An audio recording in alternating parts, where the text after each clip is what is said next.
Bismillahirrahmanirrahim. Assalamualaikum warahmatullahi wabarakatuh.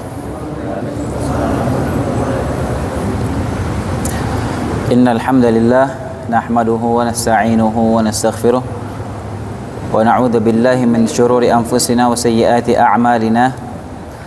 Man yahdihillahu fala mudilla lahu wa man yudlil fala hadiya lahu.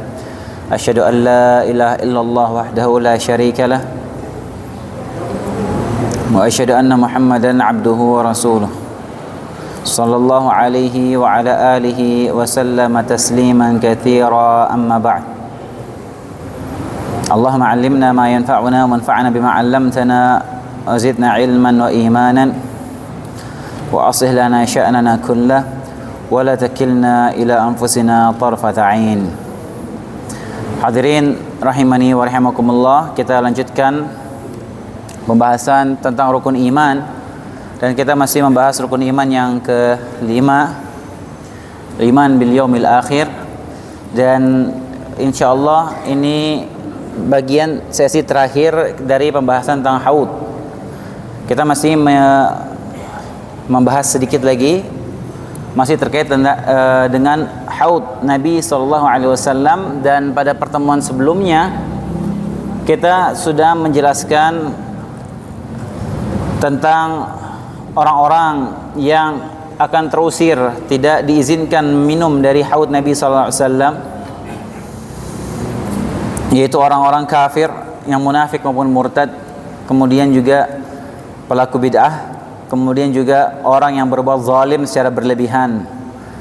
Kita sudah menyebutkan dan menjelaskan secara ringkas hal-hal tersebut, dan sekarang kita menyinggung sedikit tentang kelompok yang menyimpang dalam masalah al-haud ini. Karena ada sebagian kelompok yang menisbatkan diri kepada Islam, mereka menolak hadits, menolak adanya haud ini, padahal hadits-hadisnya begitu banyak dan diriwayatkan secara mutawatir, tapi ditolak karena bertentangan dengan logika dan akal. Di antara firqah yang menolak adanya haud Nabi SAW yaitu firqah al-Khawarij dan firqah Mu'tazilah. Mereka menolak, mereka tidak percaya adanya haud. Dan ini disebutkan, dinukilkan oleh para ulama bagaimana mereka menolak hadis-hadis yang diriwayatkan secara mutawatir yang begitu banyak yang menjelaskan tentang haud Nabi SAW. Ini ditolak mentah-mentah karena apa? Bertentangan dengan akal mereka. Di antara yang terkenal menolak tentang haud Nabi SAW ini adalah Ubaidillah bin Ziyad. Ubaidillah bin Ziyad ini dia hidup dia bukan sahabat, dia hidup di fase tabi'in. Dan Ubaidillah bin Ziyad ini terkenal yang dia diriwayatkan penolakannya di awal ya, namun disebutkan oleh Ibnu Hajar di akhirnya dia merujuk dan menerima hadis-hadis tentang haud ini. Ubaidillah bin Ziyad awalnya dia menolak tentang adanya haud di padang mahsyar nanti. Ubaidillah bin Ziyad ini hadirin, dia adalah tokoh besar, panglima perang di masa jabatannya ketika Yazid bin Muawiyah menjadi khalifah. Jadi kita tahu bersama setelah 4 khulafa ar-rasyidin, Abu Bakar, Umar, Uthman, Ali. Setelah Ali meninggal, siapa yang jadi khalifah? Setelah Ali bin Abi Thalib meninggal dunia, siapa yang jadi khalifah hadirin? Siapa? La. Yang menjadi khalifah setelah Ali adalah putranya Al-Hasan bin Ali. Tapi Al-Hasan menjadi khalifah tidak lama, hanya beberapa bulan, sekitar 6 bulan, karena memang keadaan politik, keadaan negara Islam ketika itu sedang sangat chaos ya. Banyak benturan, gesekan antara pendukung Ali dengan pendukung Muawiyah, masih sedang panas-panasnya. Dan Hasan dengan kemuliaan dan kecerdasan beliau radhiyallahu taala anhu, beliau tidak mau ada pertumpahan darah lagi. Karena sebelumnya terjadi pertempuran dua peperangan besar. yaitu ma'arakah pertempuran As-Siffin antara Ali dan Muawiyah radhiyallahu taala anhuma. Kemudian juga ma'arakatul Jamal antara Ali dan Aisyah radhiyallahu taala anha. Nanti insyaallah Ustadz Helmi mungkin akan menceritakan kisahnya secara detail. Ala kulli hal, di dua pertempuran ini banyak sekali nyawa kaum muslimin yang melayang sia-sia, dan Hasan tidak mau itu terjadi. Akhirnya setelah berapa bulan, 6 bulan beliau berkuasa, Al-Hasan beliau menyerahkan kekuasaannya kepada Muawiyah. Dia tidak mau, sudah silahkan ambil ini kekhilafahan, silahkan menjadi pemimpin dengan damai, tentram. Dan setelah itu Muawiyah berkuasa dan dia khalifah pertama dalam sejarah kerajaan-kerajaan Islam, khalifah pertama Muawiyah. Dan Muawiyah berkuasa sekitar 20 tahun dengan aman, tentram, kaum muslimin luar biasa berjaya, ditakutin, penaklukan sana sini, jaya luar biasa kaum muslimin di tangan Muawiyah. Nah, setelah meninggalnya Muawiyah, siapa yang naik jadi khalifah? Nah, ini jadi lagi konflik lagi nih. Setelah Muawiyah meninggal, konflik lagi. Di Mekah dibaiatlah Abdullah bin Zubair, anaknya Zubair bin Awam. Kemudian sementara di Syam dibaiat putranya Muawiyah, Yazid bin Muawiyah. Yazid bin Muawiyah anak muda, sangat muda ketika itu, tapi dia punya pengalaman. Dia beberapa kali memimpin pasukan kaum muslimin bertempur, berperang. Dia memimpin pasukan, tapi dia masih sangat muda. Akhirnya apa? Terjadi lagi kekacauan politik. Akhirnya apa? Dari Syam, pasukan Syam lagi nyerang lagi ke Mekah, menyerang pasukannya Abdullah bin Zubair, dipimpin oleh Hajjaj bin Yusuf ketika itu, sampai diserang Mekah. Ya, ini pelanggaran sebenarnya. Dia menyerang Mekah sampai ketika itu diriwayatkan Ka'bah sampai sempat terbakar kiswahnya gara-gara pertempuran di situ. Dan Abdullah bin Zubair terbunuh ketika itu. Akhirnya walhasil ya, di zamannya Muawiyah bin Yazid bin Muawiyah, yang anak Muawiyah ini, keadaan banyak sekali fitnah terjadi, banyak sekali keributan sana sini. Puncaknya kasus terbesar yang terjadi di zamannya Yazid bin Muawiyah ini jadi khalifah, keributan yang paling besar, kasus yang paling besar, yaitu kasus terbunuhnya Al-Husain bin Ali bin Abi Thalib di Karbala. Nah, yang menjadi pemimpin, yang menjadi panglima perangnya Yazid bin Muawiyah ketika itu si Ubaidillah bin Ziyad ini. Yazid bin Muawiyah tidak pernah memerintahkan Ubaidillah bin Ziyad membunuh Husain, tidak pernah, abadan. Dia tahu dia cucu Nabi SAW, nggak mungkin dia memerintahkan bunuh cucu Nabi. Cuman ya sudah Allah takdirkan demikian yang terjadi. Sehingga apa? Awalnya juga negosiasi ya sama pasukannya Ubaidillah bin Ziyad dengan pasukannya Husain ketika itu di Karbala, yang enggak sebanding. Mereka, dia cuma bawa keluarganya dan berapa orang, Husain sekitar 80-an orang. Akhirnya negosiasi muncullah orang-orang yang menghasut, ya provokator yang menghasut Ubaidillah bin Ziyad ini, hingga akhirnya apa? Ya qadarullah ma syafa'al, terjadilah pertempuran dengan pasukannya tidak seimbang. Maka kisahnya sudah kita ketahui bersama, Al-Husain bin Ali bin Abi Thalib, cucu Nabi SAW, terbunuh di Karbala, dan kepala beliau dipenggal, kepala beliau dibawa ke Syam, dibawa ke ibu kota ketika itu di Syam, dibawa kepalanya Husain. Ya, ini Ubaidillah bin Ziyad ini orang zalim, dia pemimpin panglima perang, dia zalim terkenal. Ketika itu masih ada beberapa sahabat senior, yang sahabat sepuh yang masih hidup ketika itu ada di Syam. Di antaranya Anas bin Malik, mantan pembantu Nabi, budak Nabi SAW, sudah tua sepuh ketika itu, ada di Syam, di istananya Ubaidillah bin Ziyad ini. Kepalanya Husain dengan nampan diletakkan di depannya dia, di depan Ubaidillah bin Ziyad ini. Kemudian dia pakai kayu, semacam potongan besi, batang kayu. Dia bilang, ganteng Husain ini ya, katanya, sambil dia tusuk-tusuk mulutnya Husain pakai kayu itu. Kata Anas bin Malik, jangan kau lakukan itu demi Allah. Demi Allah, aku melihat Nabi SAW mencium mulutnya yang kamu tusuk-tusuk itu. Kata dia, diam kamu Pak Tua. Kalau kamu nggak tua, saya tebas lehermu, katanya. Orang zalim. Dan akhirnya dikisahkan Ubaidillah bin Ziyad ini juga akhirnya dia diserang oleh rakyatnya. Dia diserang markasnya, kemudian juga dipenggal kepalanya. Kemudian digantung kepalanya, ditancapkan di tempat tombak depan istananya, sampai dikisahkan di kepalanya dia dimakan sama ular. Ubaidillah bin Ziyad. Jadi dia terkenal diantaranya yang menolak haud Nabi SAW. Cuman di akhir hayatnya disebutkan oleh Ibnu Hajar dia merujuk dan dia bersaksi bahwasanya telaga Nabi itu benar adanya. Jadi Khawarij, orang-orang Khawarij dan Mu'tazilah, mereka menolak adanya haud. Kenapa pembahasan ini penting dibahas ketika kita bahas akidah?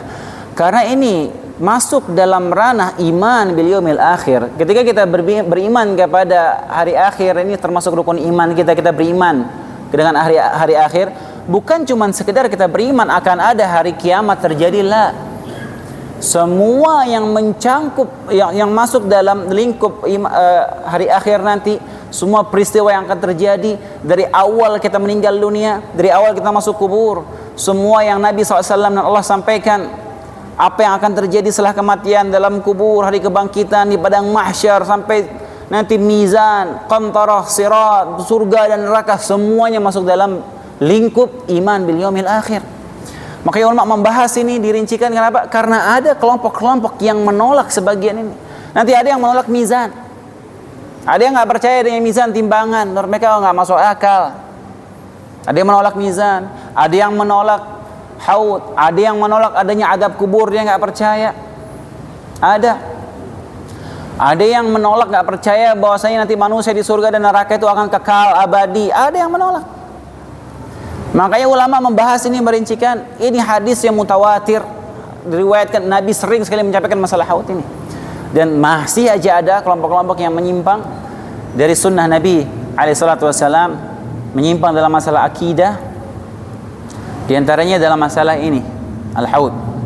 Kemudian berikutnya hadirin azinallahu wa iyyakum, amalan-amalan apa yang memudahkan seseorang agar bisa minum dari telaga Nabi alaihissalam di akhirat kelak.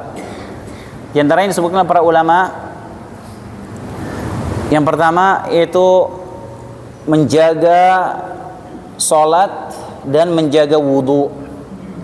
Menjaga salat dan menjaga wudu. Nabi SAW pernah berkata ketika ditanya oleh seorang sahabat, apakah mereka akan dikenali nanti di padang mahsyar? Kata Nabi, "Na'am, lakum siman laysat li ahadin ghairikum." Ya, insyaallah saya akan mengenali kalian nanti, karena kalian akan punya tanda yang tidak dimiliki oleh umat-umat lain.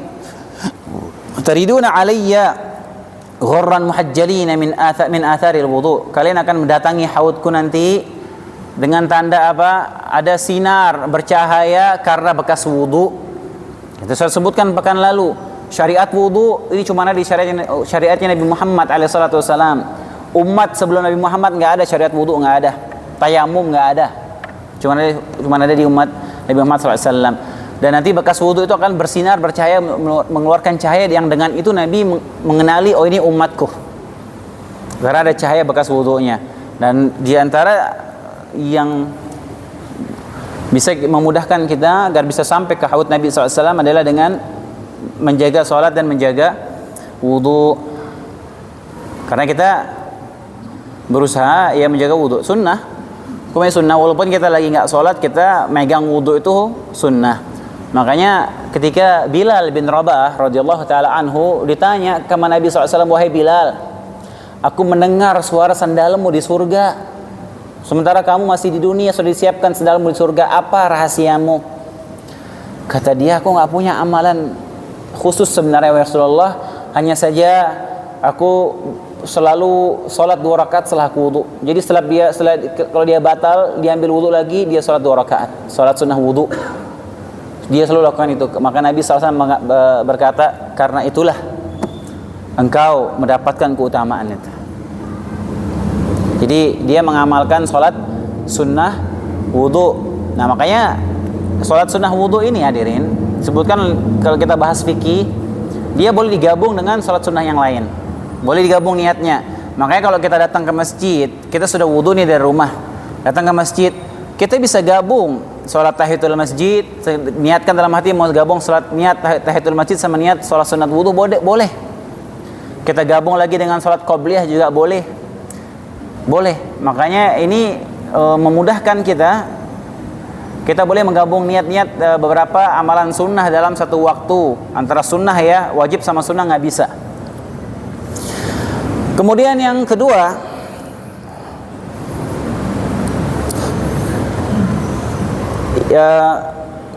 yang dengannya kita dimudahkan bisa sampai ke haud Nabi SAW, yaitu sabar terhadap sikap pemerintah yang zalim, yang dia mengambil kekayaan negara untuk keperluan urusan pribadinya, korupsi, intinya zalim. Kita disuruh sabar oleh Nabi SAW. Ini akidah Ahlus Sunnah wal Jamaah. Ini akidah besar. Kalau kita buka kitab-kitab akidah Ahlus Sunnah, semua menyebutkan masalah ini, hadirin.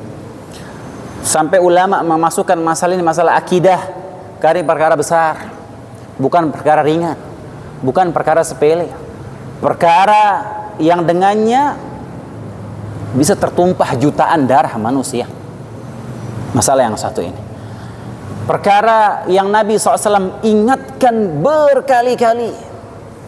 Nabi SAW dalam banyak hadis menyebutkan, kalian akan lihat nanti setelahku pemimpin-pemimpin yang zalim. Jauh sebelum itu terjadi Nabi sudah mengingatkan, ingat, kalian akan dipimpin oleh pemimpin yang zalim. Akan datang pemimpin yang zalim. Akan datang oleh kalian, kepada kalian pemimpin yang korupsi.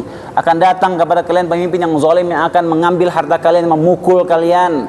Akan datang pemimpin yang begini dan begitu. Berkali-kali Nabi mengucapkan. Kemudian apa kata Nabi SAW?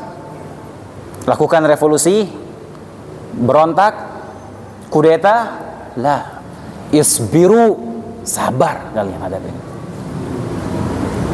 Nggak main-main Nabi menyampaikan ini berulang-ulang. Ini masalah. Coba antum lihat sepanjang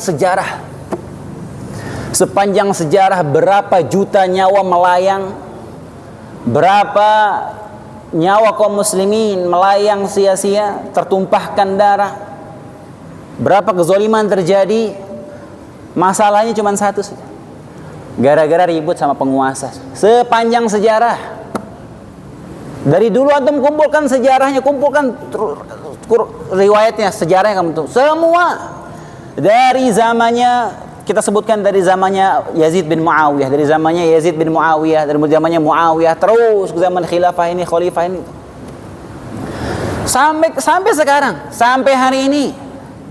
Darah tumpah, kaum muslimin perang, mati sia-sia gara-gara apa? Gara-gara tidak dengar nasihat Nabi SAW.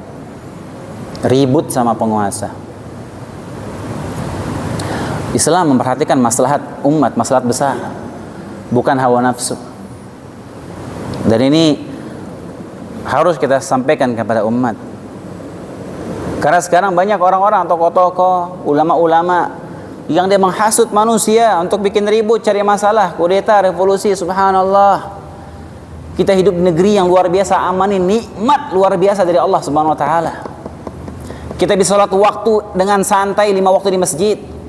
Kita bisa mengumandangkan azan, tidak ada yang melarang di negeri ini. Kita bisa bikin kajian dimanapun, bikin kajian, tidak ada yang melarang. Terus mau cari ribut sama pemerintah, mau bikin revolusi, kudeta. Akhirnya apa? Akhirnya kita ke masjidnya nggak bisa. Akhirnya dampaknya. Makanya Nabi SAW mengingatkan dalam banyak hadis, hadirin. Nabi SAW bersabda, innakum sataruna ba'di atharatan syadidah. Sungguh kalian akan melihat setelahku ini atharah, pemimpin yang mengambil harta untuk memperkaya diri mereka sendiri, korupsi, pemimpin yang korupsi, pemimpin yang mengambil kekayaan negara untuk keperluan diri mereka sendiri. Ini hadis sahih riwayat Bukhari. Fasbiru hatta talqallaha wa rasulahu 'alal haud. Maka sabar kalian ketika mendapatkan pemimpin seperti itu sampai kalian bertemu denganku di telagaku nanti, kata Nabi SAW. Ini hadis sahih riwayat Bukhari. Subhanallah. Makanya akidah Ahlussunnah wal Jamaah tidak boleh berontak walaupun pemimpin itu zalim selama dia masih muslim. Ingat, kalau dia sudah dibolehkan memberontak kalau dia sudah menunjukkan kekufuran yang jelas kekufurannya, terang-terangan dia kufur, atau misalnya kita tiba-tiba dikuasai sama pemimpin yang kafir misalnya, baru sini boleh kita bergerak. Itu pun kata para ulama syaratnya kalau kita mampu, sudah punya kekuatan, punya kemampuan untuk melakukan kudeta kepada pemimpin yang kafir, baru lakukan. Kalau enggak usah. Sekarang misalnya di orang-orang muslimin di Amerika mau kudeta misalnya, masuk akal nggak kira-kira? Yang ada mereka diberangus semua di situ. Dia nggak mampu, pemimpin mereka orang kafir, ya sudah. Kenapa? Karena mereka nggak mampu. Yang harus mereka lakukan apa? Kalau emang mau pemimpin muslim, ya mereka hijrah ke negeri muslim. Harusnya demikian. Kalau pemimpinnya masih muslim, dia sholat, dia haji, cuman gara-gara dia zalim sedikit atau dia nggak adil, itu biasa, hadirin. Di mana antum pengen cari pemimpin seperti Umar bin Khattab? Baru nggak mau kudeta? Nggak bisa. Semua yang namanya pemimpin, yang namanya penguasa seperti itu. Innal muluka idza dakhalu qaryatan afsaduha wa ja'alu 'izzata ahliha adillah wa kadzalika yaf'alun. Kata Allah Subhanahu wa taala, sungguhnya penguasa, para kerajaan kalau sudah masuk ke suatu negeri, dia akan merusak isinya. Itu para penguasa seperti itu sifat mereka. Dan mereka akan menjadikan orang-orang yang mulia di antara mereka, rakyatnya yang mulia, dia akan dijadikan hina. Dan seperti itulah mereka lakukan dari dulu, kata Allah Subhanahu wa taala. Seperti itu sudah pemimpin, penguasa. Kalau ada satu hal yang kita tidak suka dari pemimpin, terus kita mau mengkudeta, maka yang terjadi keburukan yang lebih parah dari itu. Pasti tidak mungkin lebih baik, nggak mungkin. Karena Nabi sudah mengingatkan kita. Jadi ini termasuk akidah Ahlussunnah wal Jamaah, sabar sama pemimpin zalim. Selama dia masih muslim, suruh sabar. Sampai Nabi bilang, walaupun dia mengambil hartamu, walaupun dia memukul punggungmu, suruh sabar. Bahkan Nabi ngasih penekanan lagi, walaupun kalian dikuasai sama budak Habasyah, budak kulit hitam, dia berkuasa. Artinya apa budak kulit hitam ini ketika berkuasa? Nggak mungkin dia terpilih secara syar'i, nggak mungkin. Artinya apa? Dia mengkudeta, dia merebut kekuasaan. Kalaupun toh akhirnya dia merebut kekuasaan menjadi pemimpin, kalian ini budak Habasyah, orang kulit hitam, tetap taat sama dia.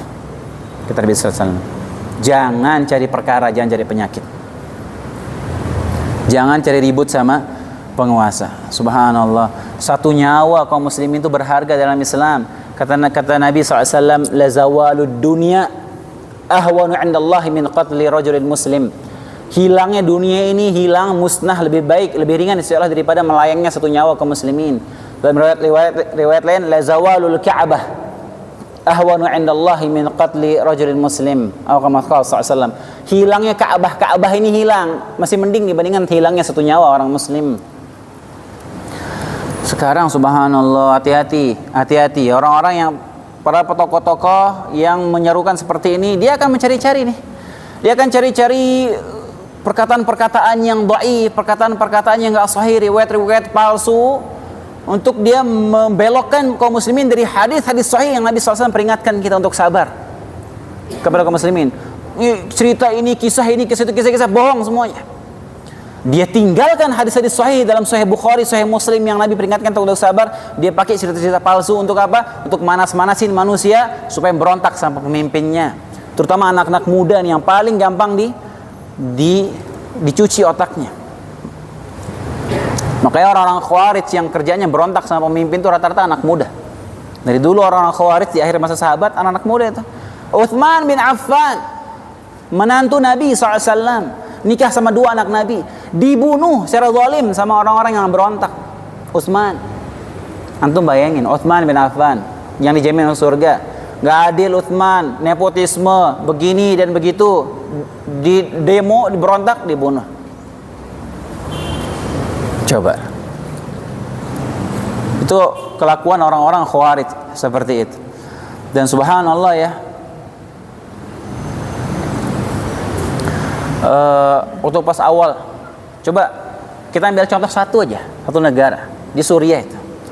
Awalnya tokoh-tokoh yang memfatwakan ngasih keputusan suruh kudeta, suruh revolusi, awalnya mereka beberapa ulama tokoh yang kita gulingkan kekuasaan Bashar Assad. Sekarang Anda tahu sudah 1 juta lebih kaum muslimin mati di situ. Perempuan diperkosa, masjid-masjid dihancurkan, anak-anak sudah nggak dapat pendidikan, luluh lantah itu negara. 1 juta lebih kaum muslimin mati di situ. Coba sekarang tuh ulama yang suruh kudeta, coba tanya, kalau dia tahu bakal 1 juta orang bakal mati, kira-kira dia nyuruh kudeta atau enggak? Mustahil. Zalim ya zalim, itu pemimpin zalim, pemimpinnya Syiah Nusairiyah itu Bashar Assad. Tapi mereka belum mampu untuk mengkudeta, akhirnya apa? Begitu yang terjadi. Apakah seperti yang diinginkan kaum muslimin? Di Libya, pemimpin Libya ketika itu Muammar Gaddafi itu orang zalim. Dia zalim, ma'ruf sudah kelakuannya. Akhirnya apa? Dikudeta, digulingkan. Sekarang lihat jadi apa itu negara.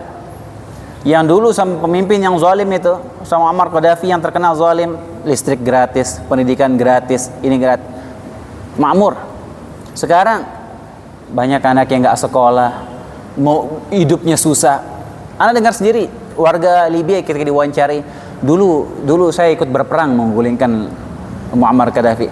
Kalau bisa diulang waktu, saya akan berperang bela dia supaya jangan turun dari kekuasaan. Antum mau kasih contoh negara mana lagi yang ketika dia mau berontak menggulingkan pemimpinnya, lihat apa yang terjadi setelahnya.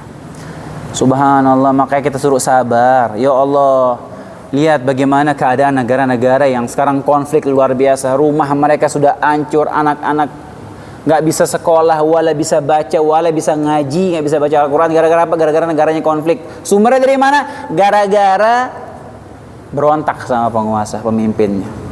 Dan kita tidak mau seperti itu. Kita tenang, kita sholat 5 waktu santai, kita mau kajian bebas, mau bikin kajian di mana aja antum di Indonesia ini boleh, di Jakarta. Siapa yang ada yang larang? Coba bikin masalah sama pemerintah. Akhirnya apa? Dilarang ini, larang itu. Syukur kalau cuma dilarang. Kalau kita diperangi, diberangus, ditangkepin, yang bapak-bapak laki-laki dibunuh, perempuan-perempuan jadi janda, anak-anak jadi yatim, nggak bisa sekolah, nggak bisa beribadah. Subhanallah. Makanya Nabi mengingatkan, isbiru, sabar, hatta talqauni 'alal haud, sampai kalian bertemu dengan aku di haud. Dan ini sekali lagi termasuk akidah. Ulama memasukkan pembahasan ini adalah masalah akidah.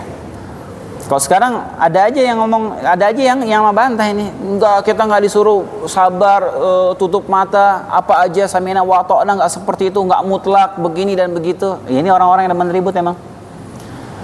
Tadi Anda bilang, ada orang-orang yang dia mau memanas-manasi orang supaya melegalkan pemberontakan kepada pemerintah. Ini orang-orang yang terjangkit pemikiran Khawarij. Dia tinggalkan hadis-hadis Nabi yang sahih, yang begitu banyak yang menyuruh kita sabar. Diambil kisah-kisah yang palsu, kisah-kisah dhaif.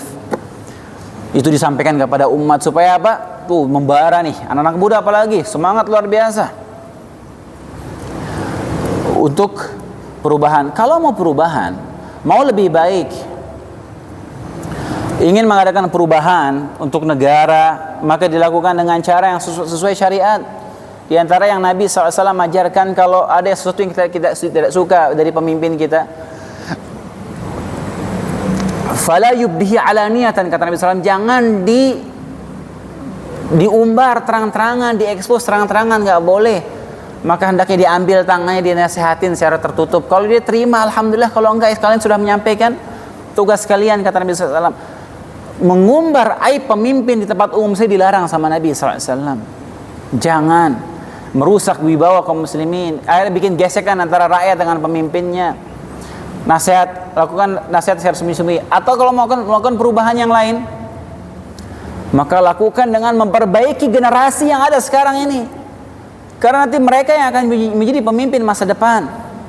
Ajarkan generasi depan tentang halal dan haram, tentang bahayanya riba, tentang dosa syirik. Nanti mereka akan menjadi pemimpin yang jujur, yang adil, karena mereka takut kepada Allah Subhanahu wa taala. Kalau sekarang kita dapat pemimpin yang enggak bagus, itu karena ulah tangan kita sendiri. Yakinilah pemimpin itu cerminan rakyatnya. Kita pengen dapat pemimpin seperti Umar bin Khattab, seperti Abu Bakar As-Siddiq, tapi kita seperti ini keadaannya, mustahil, mimpi. Kata Allah Subhanahu wa taala, "Wa kadzalika nuwalli ba'dadh dhalimina ba'dhan bima kanu yaksibun." Demikianlah kami jadikan orang zalim menjadi pemimpin bagi orang yang zalim karena ulah tangan mereka sendiri. Pengen pemimpin yang adil, yang menerapkan syariat Islam, yang memperhatikan masalah kebutuhan rakyatnya, tapi rakyatnya sholat aja enggak, sholat bolong-bolong, makan riba, berbuat syirik sana sini, perzinahan merajalela. Terus pengen dapat pemimpin seperti Umar bin Khattab. Ajib. Mau perubahan? Rubah generasi ini dari rumah masing-masing. Pengen pemimpin yang menerapkan hukum Islam, terapkan hukum Islam di rumah kita sendiri dulu. Ajarkan kepada kita yang hak, kepada keluarga kita yang hak dan yang batil, yang halal dan haram. Ajarkan tentang adab, akhlak, kejujuran. Ajarkan sholat 5 waktu di masjid. Kenalkan dia dengan Allah. Ajarkan dia supaya takut sama Allah Subhanahu wa taala. Mulai dari yang bawah dulu. Nanti ini dengan berjalan, kita nggak berbicara setahun 2 tahun lah, nanti kita bicara 50-100 tahun ke depan. Generasi yang akan memimpin umat, insya Allah orang-orang baik. Kalau sekarang kita masih kayak begini keadaannya, ya subhanallah, ya moral sudah luar biasa rusaknya zaman sekarang ya. Orang berzinah juga terang-terangan, belum lagi yang LGBT-nya, belum lagi praktek ribanya, belum lagi kesyirikan-kesyirikannya. Masjid makin besar tapi makin sedikit penghuninya. Syukur-syukur mau sholat kaum muslimin zaman sekarang. Terus ketika dapat pemimpin yang gak kurang dikit mau kudeta, zolim, ini pemimpin gak, ini pemimpin begitu, subhanallah. Yang jadikan dia pemimpin bagi antum adalah Allah Subhanahu wa taala. Allah sudah takdirkan jadi pemimpin antum. Kenapa? Karena ulah tangan kita sendiri. Makanya Ali bin Abi Thalib ketika menjadi pemimpin, keadaan ketika beliau jadi khalifah sekitar 5 tahun 6 tahun, Ali bin Abi Thalib, keadaan negara lagi banyak kekacauan, banyak ribut sana sini, belum lagi dia dirongrong sama orang-orang Khawarij. Ali bin Abi Thalib ketika jadi pemimpin banyak ujian beliau ketika jadi khalifah. Orang bertanya, wahai Ali, kenapa kok sekarang kita seperti ini? Nggak seperti dulu kita zaman Umar, zaman Abu Bakar, keadaan makmur tentram. Kata Ali bin Abi Thalib, zaman Abu Bakar, Umar rakyatnya seperti saya. Sekarang saya rakyatnya seperti kalian. Nggak bisa sama. Makanya kembali ke diri masing-masing. Ini penting sekali untuk kita perhatikan, hadirin. Karena zaman sekarang ini luar biasa ya, subhanallah. Dikit-dikit mau revolusi, dikit-dikit mau kudeta, ya Allah, nggak segampang itu ya. Masalah keamanan negara ini masalah yang sangat nikmat, yang sangat besar dari Allah Subhanahu wa taala. Antum tahu di beberapa negara-negara Islam, negara-negara Arab ya diceritakan, di antaranya disebutkan di Libya itu dulu. Orang kalau dia sholat 5 waktu di masjid, ditangkap dia. Sekedar dia sholat 5 waktu di masjid, ditangkap dia, ini orang bahaya nih, rajin ke masjid bahaya. Sampai mereka tuh mau sholat kadang dia sembunyi-sembunyi. Karena dia sholat di masjid ini, sholat zuhur dia sholat di masjid yang lain supaya nggak ditangkap. Sampai seperti itu. Kita subhanallah dengan nikmat tentram negeri ini. Alhamdulillah. Dan nikmat keamanan harus kita jaga. Jangan diusik oleh Allah tokoh-tokoh seperti tokoh-tokoh yang terpengaruh pemikiran Khawarij. Dan ini bahaya. Ya, kadang ini yang tokoh-tokoh ini dia punya skala internasional, omongannya didengar di orang-orang internasional. Bahkan dia bukan orang negara itu dia keluarin fatwa kudeta pemimpin ini, siapa yang bisa membunuh pemimpin. Anda dengar sendiri ya. Saya memfatwakan siapa yang bisa membunuh Muammar Gaddafi hendaknya dilakukan, padahal dia bukan orang Libya. Akhirnya apa? Pengikutnya berontak. Ini tanggung jawab di hadapan Allah Subhanahu wa taala nanti. Ribuan nyawa melayang gara-gara fatwa itu. Kemudian yang berikutnya, agar bisa minum dari telaga Nabi SAW, yaitu tidak menolong kezaliman yang dilakukan oleh penguasa. Jadi ketika kita diperintahkan untuk bersabar atas kezaliman penguasa, bukan berarti kita membenarkan semua kesalahan yang dilakukan oleh penguasa. La, sabar, tapi kita tidak boleh taat kepada kemaksiatan. Sabar bukan berarti kita mendukung kezaliman yang dilakukan. La, ini berbeda. Jadi nggak boleh kita menolong membantu kezaliman yang dilakukan oleh penguasa. Kata Nabi SAW, la ta'ata li makhlukin fi ma'siyatil khaliq. Tidak ada ketaatan kepada makhluk dalam rangka bermaksiat kepada Allah Subhanahu wa taala. Jadi sementara sebagaimana kita tidak boleh memberontak kepada pemimpin, demikian juga kita tidak boleh mendukung kezaliman yang dilakukan oleh penguasa. Nabi SAW pernah berkata kepada Ka'ab bin Ujrah radhiyallahu taala anhu, Nabi SAW bersabda, "A'adakallahu min imaratis sufaha." Qala wa ma imaratis sufaha? Qala umara yakununa ba'di la yaqtaduna bihadi wa la yastannuna bisunnati. Semoga Allah melindungimu wahai Ka'ab dari pemerintahan orang-orang bodoh. Ka'ab bin Ujrah radhiyallahu taala anhu bertanya, "Apa itu pemerintahan orang-orang bodoh wahai Rasulullah?" Yaitu para pemimpin negara setelahku yang tidak mengikuti petunjukku dan tidak pula berjalan dengan sunnahku. Faman saddaqahum bikadzbihim wa a'anahum 'ala dhulmihim fa ulaika laysu minni wa lastu minhum wa la yaridu 'alayya hawdi. Kemudian kata Nabi SAW, barang siapa yang membenarkan pemimpin yang zalim tersebut, dia dukung, dia tolong. Barang siapa yang membenarkan mereka dengan kebohongan mereka serta menolong mereka atas kezaliman mereka, maka dia bukan golonganku dan aku juga bukan termasuk golongan mereka, dan mereka tidak akan datang kepadaku di telagaku nanti. Kemudian kata Nabi SAW, "Wa man lam yusaddiqhum bikadzbihim wa lam yu'inhum 'ala dhulmihim fa ulaika minni wa ana minhum wa sayridu 'alayya hawdhi." Barang siapa yang tidak menolong mereka, barang siapa yang tidak membenarkan mereka atas kebohongan mereka serta tidak menolong atas kezaliman para pemimpin tersebut, maka mereka adalah golonganku dan aku termasuk golongan mereka, dan mereka akan sampai di telagaku. Ini hadis sahih riwayat Imam Ahmad. Maka ingat ya, ketika kita suruh bersabar bukan berarti kita membenarkan, apalagi sampai taat ketika diperintahkan berbuat kezaliman, nggak boleh. Ya, orang tua saja kalau memerintahkan kita berbuat maksiat maka tidak boleh kita taati. Demikian juga pemimpin ketika memerintahkan untuk melakukan kemaksiatan maka nggak boleh kita taati.